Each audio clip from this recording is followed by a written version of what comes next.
In the vast expanse of the world's oceans, none holds more historical and strategic significance than the Red Sea.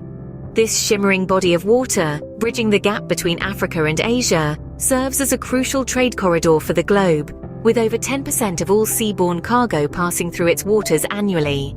From the towering container ships en route from Asia to Europe, to the smaller vessels bearing goods between neighboring countries, each ship tells a story of global interconnectivity rooted in trade and commerce. The Red Sea's strategic importance is magnified by the Suez Canal and the Bab el-Mandab Straits. These two gateways transform the Red Sea into a vital artery for global trade, linking the vastness of the Mediterranean to the richness of the Indian Ocean, and facilitating the seamless flow of goods and services across continents. But the story of the Red Sea goes beyond trade and commerce. For Ethiopia, a landlocked nation nestled in the heart of Africa, the Red Sea symbolizes a historical connection and a modern challenge. The Aksumite Kingdom, a beacon of civilization in the 1st century CE, thrived on the shores of this sea.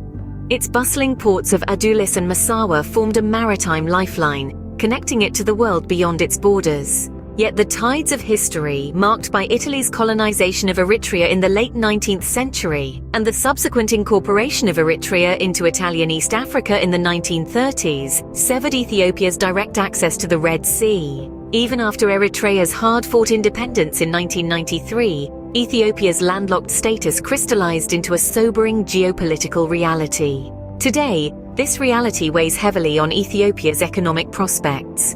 As Prime Minister Abiy Ahmed cites, a United Nations study suggests that access to the sea can account for up to a quarter to a third of a country's GDP.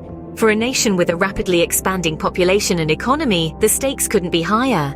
Ethiopia's reliance on neighboring ports, primarily Djibouti, constricts its economic potential and shapes its regional ambitions. In conclusion, the Red Sea stands as a testament to the intricate dance of history, geopolitics, and global trade. It connects continents, drives the world economy, and shapes the destiny of nations. For Ethiopia, the quest for access to the Red Sea, and the economic potential it holds, continues to be a defining narrative in its journey towards regional prominence and prosperity. The Red Sea, therefore, is more than just a body of water. It is a lifeline, a challenge, and an opportunity, all rolled into one.